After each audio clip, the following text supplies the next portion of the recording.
Magandang umaga po sa inyong lahat.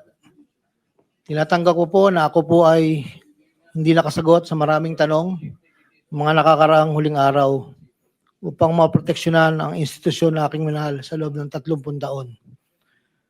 Subalit nitong mga nakang araw, ako po ay nakapag-isip-isip na tumulong na lamang po sa investigasyon na to para po sa bayan. Narito po ako sa harapan nyo ngayon upang tumulong ng buong puso abot ng aking makakaya upang makapagbigay linaw sa katanungan sa investigasyong ito. Naintindihan ko po na hindi lang mainit ang isyong aking kinakaharap sa kasalukuyan. Mararamin po ang galit sa aming mga kasama sa DPWH dahil sa mga nabanggit na mga sinasabing katiwala sa aming ahensya. Hindi ko na po titingnan to. Ito po ay galing sa puso ko. Nangangamba po kasi ako sa seguridad ng pamilya ko. Ito pong aking salaysay ay marami pong mga tao na mababanggit at ako po ay humingi ng tawad sa mga tao na to, pero kailangan ko pong sabihin yung katotohanan. Hinihiling ko lang po sa ating buting chairman, sa ating Secretary Justice po, na maproteksyonan po yung pamilya ko. Medyo napakabigat po ng mga babanggitin ko rito. At ito po ay malalaman po natin ngayong umaga. At ako po ay in good faith sa lahat po ng mga senador nandito, sa ating sekretary at sa mga nandito po lahat. Isimulan ko na po ang aking pinandang salaysay, Your Honor.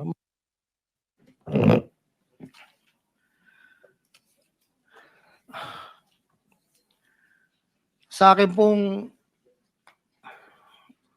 pong boss, na nabanggit po nung nakarang hearing ng aming kasama, Undersecretary Roberto Bernardo po. Una ko pong nakilala si Yusek Bernardo taong 1997. Kami po ay magkasama sa Los Baños po. Hanggang dumating po ang panahon na ako po ay na-appoint na district engineer sa Bulacan. Sa taong 2022, nagsimula pong magbaba ng pondo sa akin si Yusek Bernardo. Nandito po ang detalye kung ilan po at magkano. Ito po, ang unang taon po, 2022 ay 350 million po. Ang kasunduan po ay 25% po para sa proponent.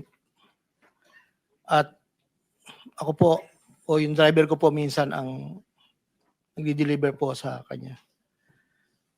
Noong 2023 po, meron na rin po mga bumaba. Dito po, naka-specify po lahat kung ang titulo, ang title po ng project, amount, at kabuang ibinaba po ng aking boss. Ang iba pong sistema, sa simula po ay nagpapabigay po ng pauna lang pong 10% pag po lumabas na po sa pag-NEP po.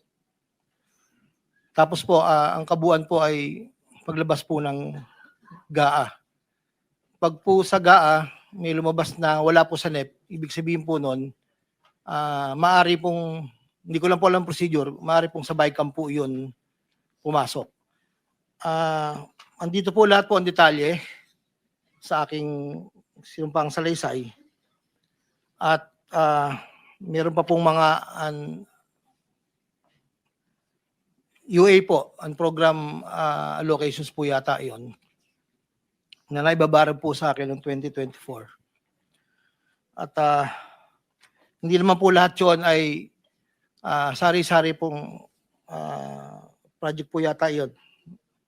2.85 billion po.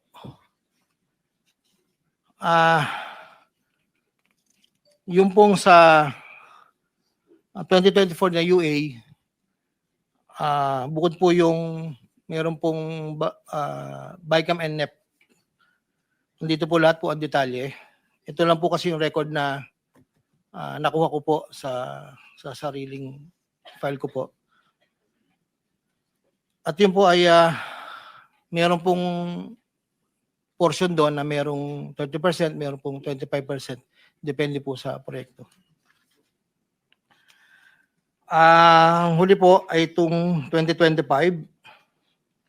Mayroong halagang 2.55 billion po. 1.65 sa NEP at 900 million sa GAA. At ganoon din po ang sinabi niya sa akin sa proponent po.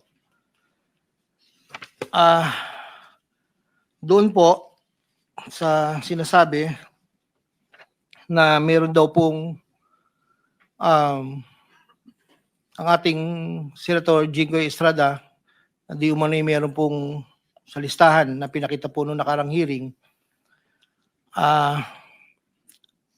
Yun po, ako po ang nagpasa ng listing po kay Yusek Bernardo. At ang sabi niya po ay meron ka pa bang kailangan na worth 355, ilan na daw po yung natitira. So ako po ay nagpasa ng listahan sa kanya. Ang pagkakabanggit lang po sa akin ay meron pang extra si SJE. So nung lumabas po iyon, sa kanya ko rin po binigay, pero wala po akong direct na komunikasyon kay Senator Estrada at wala rin po akong, hindi po ako ang nagdadala, wala po kaming, hindi ko po nakakaharap Senator Jinggoy po. Si Yusek Bernardo lang po ang kausap ko. Doon naman po sa nasabi nung nakarang hearing po about the 600 million kay Senator Joel po. Ang totoo po noon, yun po ay multipurpose building. Ang request niya po talaga. Dahil hindi naman po na ma-accommodate nung nire-report ko po sa kay Yusek na hindi po ma-accommodate yung request. Nagkaroon po ng idea, kaming dalawa po ni Yusek Bernardo na tapatan na lang kung sa kwentahan lang po na ang proponent ganito, parang daw po mapagbigyan. So, nagpasa po ako ng listahan without the knowledge of Senator Joel.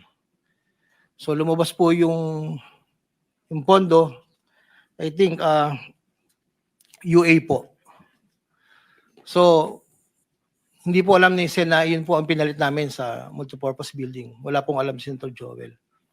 So yung bilanggit po na mayroon pong 25%, ako po at si Yusek Bernardo ang nag-usap na gano'n na lang ang gawin para daw po matapatan man lang yung 1.5 B na request po. Inayos ko po lahat yun at dinala ko po sa tauhan lang po ni Senator Joel somewhere in Bukawi po. Ang sabi ko po sa kanya, baka pwede, pakibigay mo lang to kay boss. Tulong ko to, kung ano man ang future na plano niya, yun po ay tulong ko. Pero hindi niya po alam na doon ko po kinuha sa flood control po. Ang pangapat po, taong 2021, nakilala ko po si Congressman Saldico. Sa pamamagitan din po ng numero po, binigay lang po sa akin ni Yusek Bernardo. Hindi ko lang po nilagay. Kasi po hindi naman po kasama siya nung kami nagkita sa Shangri-La BGC. That was 2021 po. Ang unang usapan po namin ay susubukan pong makapagbaba ng pondo kung pwede po sa distrito ko. Taong 2022 po, unang bumaba po ay nagkakahalaga ng, tanda ko po, nandito po sa record ay 519 po ang pagkakatanda ko po. After po noon, 2022, so yung 519 po, ang... Excuse me, engineer. Para mas maliwanag, basahin mo na lang yung sinumpaan sa salaysay mo para hindi ka naliligaw. Opo. Para wala na o-omit, wala na dadagdag, mag-stick ka doon sa sinasabi mong Yes po. sinumpang salaysay. Ito po. Simula mo na lang doon Saldi sa simula. Oh. Basahin mo na lang ng dahan-dahan. Noong Agosto o Setyembre 2021, nagkakilala kami ni Congressman Saldico. Hindi, simulan mo sa simula mo na yung sa simula nung gist ng iyong salaysay. Yes Huwag po. na yung opening. Una kong nakilala si Undersecretary Roberto Bernardo. Nagkasama kami sa Laguna. Na-promote siya ng nag-promote siya hanggang Undersecretary. Si Yusek Bernardo ang tumulong sa akin para may talaga ako bilang district engineer sa Bulacan First DO noong 2019, panahon ng Secretary ng DPWH si Secretary Mark Villar. Nung panahon na yun, ang tanda ko po, Undersecretary for Operations sa Visayas, si Yusek Bernardo. Taong 2022, na magsimulang magbaba ng pondo sa aking DO, si Yusek Bernardo. Ang kasunduan ay 25% para sa proponent. Ang proyekto ayon kay Yusek Bernardo, ang kabuuan ng mga proyektong naibaba ni Yusek Bernardo sa aking DO ay nagkakahalaga ng 350 million na sumusunod. Nandito po. Noong 2023, ang kabuuan ng mga proyekto na ibaba ni Yusek Bernardo sa aking DO ay halagang 710 million. Mula sa halagang ito, 450 million ang pumasok sa NEP, 260 naman po ang sa GAA. Ang para sa proponent, 25% po at may advance ito na 5 to 15 na kalimitang hinihingi ni Yusek Bernardo kapag ganap na ang NEP base sa pagdinig sa Kamera del Representante. Samantala ang pondong na BICAM ay may advance payment na 5 to 10 na kalimitang hinihingi matapos ang deliberasyon ng BICAM at ang balansa ay babayaran pagbuo paglabas ng GAA. Ang detalye ng mga proyekto ay nandito po. Noong taong 2024, may kabuuang pondo na 3.3 billion, 150 sa NEP, 300 million sa GAA, 2.85 sa UA. Nung naipababa ni Yusek Bernardo sa aking DO, muling nagpatuloy ang 25% na bayad sa proponent ng mga proyekting to na binibigay ko Yusek Bernardo. Tulad ng 2023, ang usapan ay mayroon ding advance payment, depende na lamang kung ito NEP o GAA. Kaya limitang inutusan ko ang aking driver na dalhin ang proponent kay Yusek Bernardo, minsan po sa parking ng Diamond Hotel. Ang detalye ng NEP 2024 ay may andito po nakasulat po. Ayon kay Yusek Bernardo, ang GAA insertions ng 2024 na magkakalaga ng 300 para po 300 million na para kay, sabi niya po sa akin, para kay Senator Bong Revilla na noon ay kumandidato bilang senador para sa 2025. Sinabihan ako ni Yusek Bernardo, Henry, kay Sed Bong yan, baka gusto mo tumulong sa kanya. Dagdagan mo ang proponent ko na bahala. Sinabi ko kay Yusek Bernardo, sige po boss, kaya po imbis na 25 ay naging 30 ang naging proponent doon po sa 3 project na nakalagay po dito. Ang project po ay construction of flood control structure along Angat River, Sipat Section Plaridel, construction of flood control structure along Angat River, Lumang Bayan, construction of flood control structure along Giginto River, Malis Section, Giginto. Ang total po ay 300 million po. Yun po ay ayon kay Yusek Bernardo. Never ko pong nakakausap si Senator Bong Revilla. Never po. Makikita sa listahan mga proyektong galing sa UA 2024 na hindi lamang flood control ang mga proyekto, subalit ang proponent ay naglalaro sa 25 hanggang 30%. Noong taong 2025 ay may kabuuang halaga na 2.55 billion ang may pababa ni Yusek Bernardo sa aking DO. Tulad ng mga nakaraang taon, ang proponent ay natiling 25% sa kabuuang halaga ng pondo na ibaba ni Yusek Bernardo sa aking DO. Ang detalye ng proyekto ay nandito po. Marami po ito.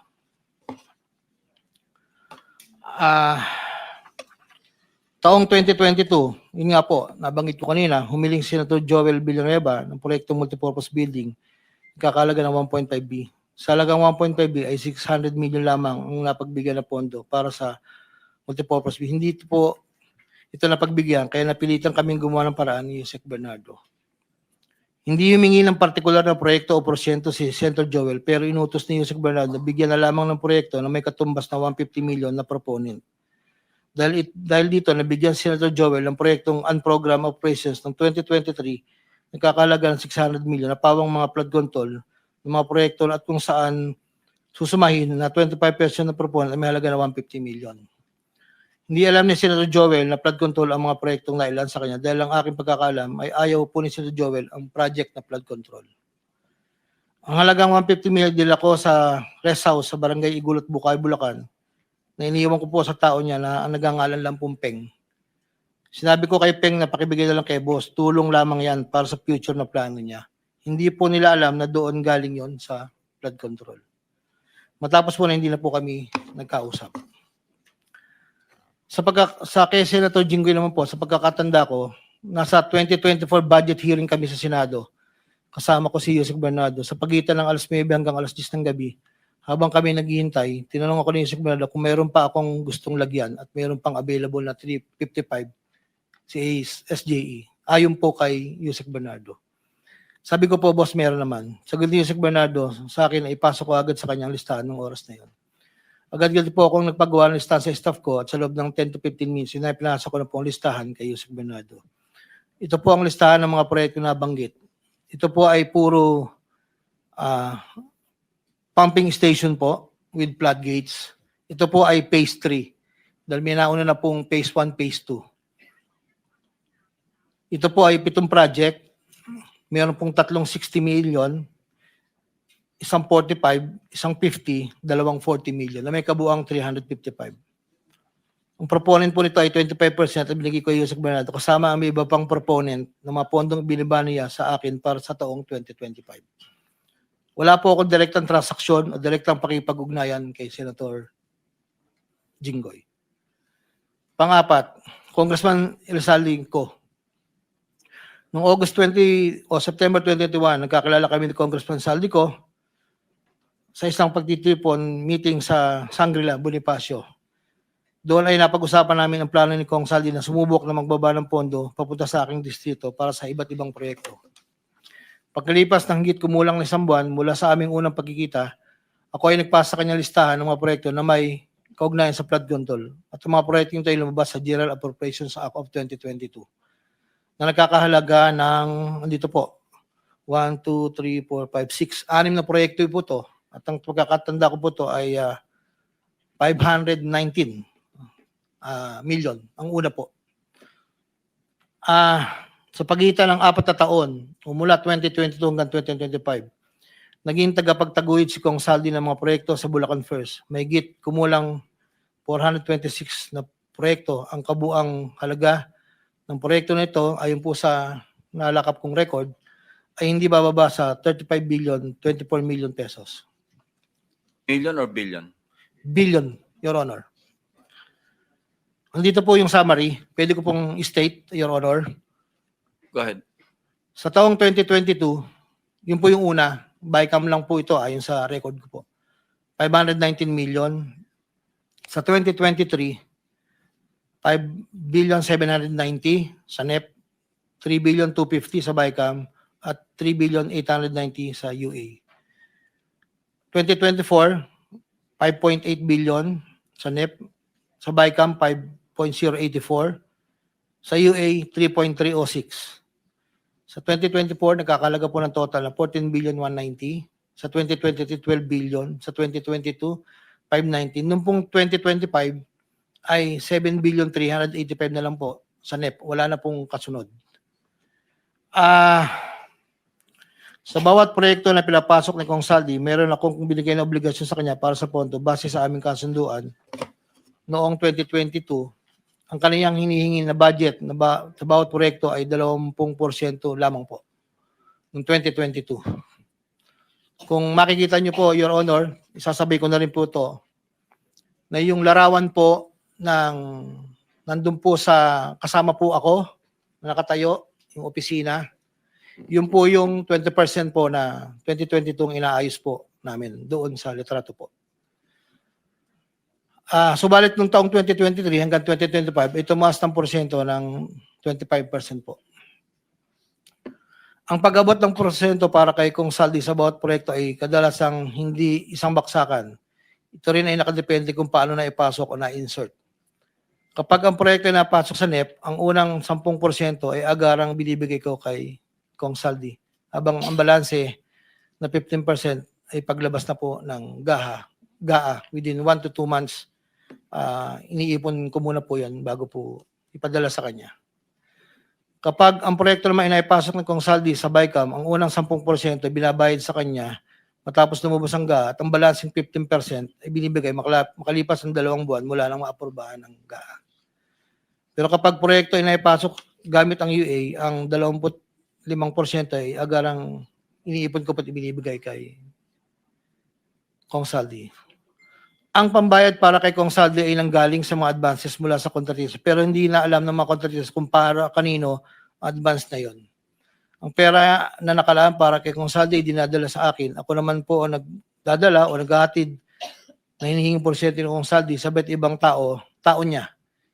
Hindi ko po siya na-meet during pagdadala. Ang tao niya po ay may alias lang Paul at Mark. Dahil sila po yung nag-message po sa akin through Viber, disappearing message po iyon, na doon ko po dadalhin. May isa o 2 beses na dinala ko sa parking lot ng Shangri-La Hotel, Bonifacio Global City, ang porsyento ni Kong Saldi. Paminsan-minsan man, inahatid ko ito sa kanyang bahay sa Ladybug Street, Valle Verde 6, Pasig City. Mula Ortigas po, kakaliwa ka, stoplight, may gate ka kanan, kakaliwa ka kanan, makikita na po yung bahay. Minsan po, inuutos ko lang po, minsan po ako po ang nagbababa. May tao lang pong tatanggap, tapos po, iiwanan ko na po. Dinagdag ko na dahil lumulobo ang pondo ng Bulacan, napag-usapan namin Kong Saldi na kung meron akong pwedeng mapagbabaan sa iba't ibang district engineering office. Nang dahil dito, nung 2020 hanggang 2025, nagbaba si Kong Saldi sa sumusunod. Bulacan 2nd, 573 million. Tarlac 1st, 2023, 1.350. Sa 2024, sa UA, 1.650. Tarlac 2nd, 925. Tapos 2024, 1 billion 25. Pampanga, sa 2023, 1 billion 125. 2024, 75 million lang po. Wala pong alam yung mga tao doon na DE. Ako lang po ang kausap nila. Hindi po alam nila yun ay kay Kong Saldi. Dahil ako lang po, hindi ko po pwedeng sabihin kung saan nanggagaling. Ito po, ang mga iba naman pong nagbababa ay nakilala ko ang kumpanyang Pearlstar. Ngunit kahit pamilyar ako sa Pearlstar, hindi ko kilala ang may-ari nito. Naging tauhan ng Pearlstar, ang kilala ko na MK. Na-meet ko po siya sa district. Meron po siyang project na isang tulay na inabutan ko before. Sa pagkakalam ko, si MK ay anak ng may-ari ng Pearlstar. Nagkaroon ng pagkakataon ng 2020 na lumapit sa akin si MK na Pearlstar na nakiusap na humingi ng listahan para sa flood control. Ayon kay plano raw nilang lakarin ng pondo para sa mga flood control projects. Ako'y nagbigay sa kanyang listahan at nalumabas naman po ito sa GAA at UA. Kinaklaro ko na wala akong alam o personal knowledge kung paano nakuha ng Pearlstar ang pondo at kung sino ang kausap nila para masiguro ang pagkuha ng pondo. Hindi po ako knowledgeable doon. Basta nagbibigay lang po ako ng listahan. Ang proyektong iginawan sa Pearlstar ay pinunduan mula sa National Expenditure Program at papondong itilakda ng bicameral conference. Ayon po sa record. Ito pa po, meron pong 2022, si Commissioner Mario Lipana po ay nanghingi rin po sa akin ng listahan. Taong 2023, nakapagbaba po siya sa UA ng 500 million. 2024, 400 million. 2025, 500 million. Wala akong personal knowledge kung paano nila nakuha ang pondo at kung sino ang kausap nila. Ang listahan ng mga proyektong naipasok ni Comlipana ay nakalakip sa sinumpang salaysay sa annex po. Andito po lahat yung detalye. Nung nabanggit po nung nakaraang hearing, former Congressman Mitch Kaayon, Noong taong 2021, nakilala ko si isang pagtitipon, hindi ko na po matandaan. Alam ko po birthday. Na noon ay Yusek pa po ang pagkakatanda ko. Dito ay nakapag-usap kami at tinanong niya kung pwede siya magpababa ng pondo sa aking DO. At sinagot ko naman na opo, pwede po. Unong taong 2022, nakapagbaba ng halagang 411 million sa GAA si Yusek Mitch na may usapan kami na may gastos na 10% lang po. Hindi niya po pinakailaman yon. Sabi niya, bahala ka na kung sino man ang mananalo at contractor niyan. Noong ika-4 na pagdinig ng Senate Blue Ribbon Committee hearing, may dalawang larawan na pinakita ang chairman ng Senate Blue Ribbon Committee, Senator Pampilo Lacson, kay Engineer Bryce Hernandez. Isang larawan sa isang lamesa na puno ng pera at doon ay makikita ang aking presensya na kung saan ay nakasuot ng blue na shirt at ito ay sa conference room ng lumang opisina namin. Para po sa kalaman, lahat po ng pera na yon ay para sa BICAM ni Kong Saldi. 519 million na may 20% proponent noong 2022. Ito po ay galing sa iba't ibang mga kontraktor na nakuha ng mga proyektong naipababa ni Congressman Saldi.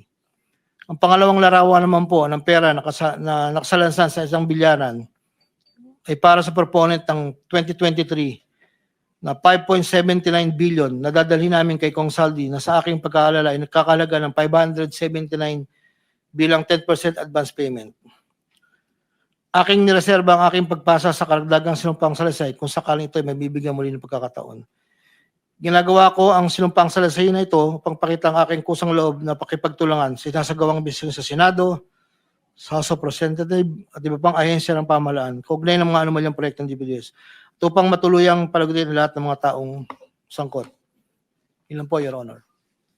Pwede bang pirmahan mo yung sinumpang salaysay para maibahagi sa mga miyembro ng committee ito nang sa gayon, mamaya kung meron silang gustong tanungin, at least pirmado mo yung sinumpang salaysay. Your Honor, dahil in good faith po ako, kahit wala po akong inaasahan pa kung ano ang mangyayari sa akin, I will sign this. Nagpapatunay na ako po ay willing po makipag-cooperate. I will sign this one po. Salamat po.